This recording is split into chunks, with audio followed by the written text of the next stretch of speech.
He's in the movie God's Not Dead too. He's a YouTube solo star and he's in the band Anthem Lights. I'm here with Spencer Kane. This is G-Time TV. And if you think that I'm still holding on, I'm sorry, you should go and love yourself.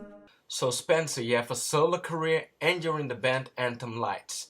How do you balance those two careers? It stems around a lot of communication and making sure everyone's on the same page, making sure I can handle my Anthem Light schedule and my Spencer Kane schedule, avoiding conflicts, and really just following through on commitments I make on both sides. The guys have been amazing at being open to me continuing to pursue my solo career and taking opportunities I need to take, and have done a really great job working with me to make sure that I'm able to still pursue my dream, but also be a part of Anthem Lights and pursue the dream of Anthem Lights. You're a good, good father. It's who you are. It's who you are. It's who you are. You just became a member of Anthem Lights a few months ago. How did you become a member of Anthem Lights?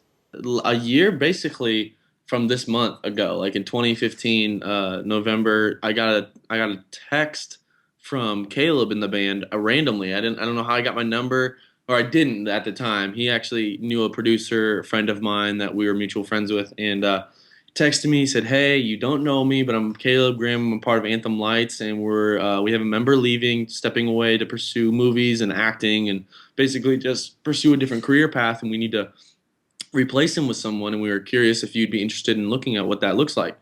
Things just kind of ran smoothly from there. I moved to Nashville in February. I lived with Caleb for a little bit, and then eventually got a place of my own in summer of 2016. And now I'm down in Nashville full time and doing Anthem Lights full time and continuing my music aspirations as part of a band, and it's amazing.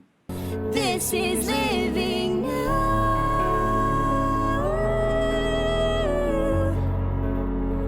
This is living now.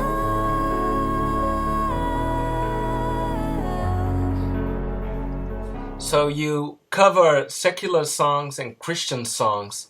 Some people have trouble with Christians singing secular or / regular songs. What would you like to say to those people?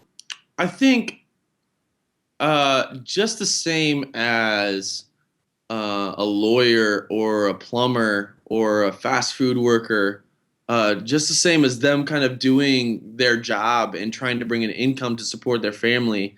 I think I kind of relate the same with musicians and artists that are trying to, bring an income for their families. Not only should music, represent personal beliefs and values, but I've yet to cover a song that's offensive or a negative or something that I personally can't get on board with believing, or like I've not covered an offensive song that I think someone will listen to and be like, ooh, I feel negative about this. And I think obviously faith is a huge part of my life, and I'm going to write the Kane album that reflects a lot of that. But covers and doing covers online and building your social media and building a following that's wanting to listen to your music is not only a passion but a job. And it's like that's my job. That's what I do to try to bring in an income for myself. Instead of working a 9 to 5 at Burger King, I'm posting videos on YouTube because it's a talent that I feel like God's given me to use.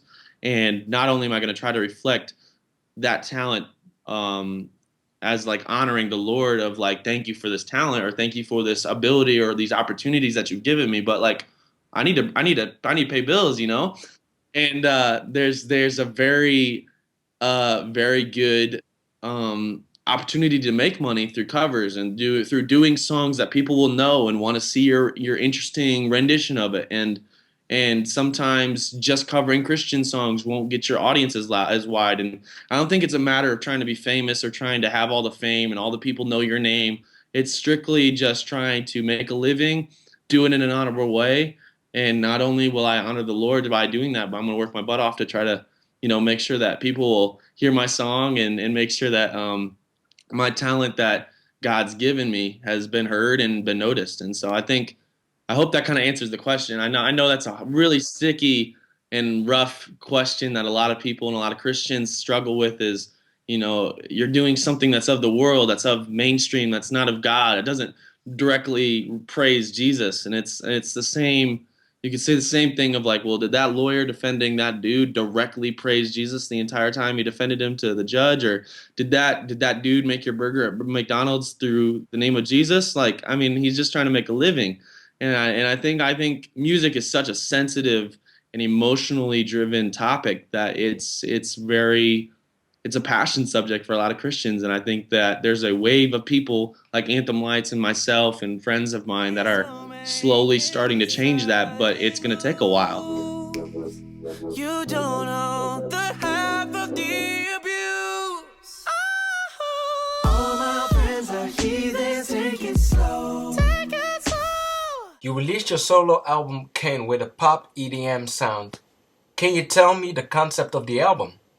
I was hitting 18 years old. I was going on 19 actually when I started recording everything. I was an adult now. I wanted a mature sound. I wanted to come across as a competitor to what's out there in the Christian industry, and kind of separate myself from the young Christian niche stick thing. You know what I'm saying? Like a teen artist. Like I wanted to come across as an adult. And Kane, each of the songs have an individual message that kind of reflects a different section of my faith, a different section of my story, a different section of my fans' stories. I constantly get email after email, message after message of fans and their stories, their home situation, their life situation, their faith walks. People that aren't Christians that are talking to me about why they're not a Christian and why God's not a thing. Like, just complaining, so many different things that will come in through social media that not only can my life and stuff influence what I write, but also those stories. And so Kane, I wanted to be a self-titled project because it's like, this is me. This is where my passion is. This is where I kind of see my music going. I want people to know, what kind of music do you like to do? Well, this is that. You released a video for the song God Stole My Heart. Can you tell me the inspiration behind that song? The story behind the song is like God kind of replaced the garbage and the obsessions and the things that I felt like I needed to have in my life. And he just replaced it all with his love, because it just became a huge weight. It became such a huge downer in my life. And like I said, I get a lot of messages from people just talking about how, they had this going on in their life. They had a death in the family. They have been struggling with, addictions, drug addiction, alcohol addiction, porn addiction, self-harm, suicidal thoughts. And like all that can really weigh on your heart if it's not dealt with. And God Stole My Heart is kind of a metaphor for like, he just comes in and steals that all away from you and just replaces it all with his love. And in the video, we see a girl that doesn't have the best home life, that's really, really emotionally hurt. She's kind of crying at the beginning of the video, walks through her parents fighting, trying to break them up. She leaves the house. We see her at the gas station getting some beer, talking on the phone to somebody, obviously pissed off. And, she's really dealing with something. And towards the very end, she kind of finds herself in this empty warehouse and just has a meltdown, a freak out. And that's very common for people that are going through that. I've known a lot of people with anxiety and with depression, and they just will sometimes have mental breakdowns where they want to toss things. They got to do something to release all that tension that's built up inside. And so we see her flipping out, throwing a chair on her knees, screaming, crying. And then there's this one scene right after the second chorus where she's on her knees and the camera goes behind a pole. And on the other side of the pole, an angel, in quotes, is hugging her and comforting her because she's just finally submitted. And then it goes behind a pole again. The camera comes out the other side and the angel's gone to kind of represent that she's being comforted and loved in that moment. God's stealing all those emotions and that frustration that she has built up away from her, and really kind of signifying that God's love and God is always there no matter what our life situation is. But her story is the behind the scenes of why that song was written. Amazing grace, how sweet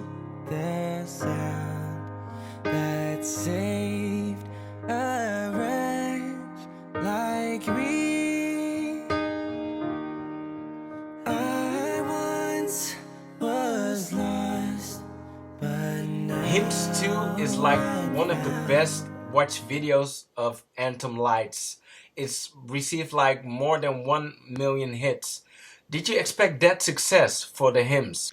I really didn't. I mean, you always expect when you're making a song, you're like, oh, this is gonna blow up. This is gonna be amazing, and then it does what it does. But like that took off on Facebook. It actually reached 22 million views on Facebook, and just really took off there. So we were kind of just going along for the ride. People like hymns, people like old church music, and they apparently really like it when we put them all together into one song. So.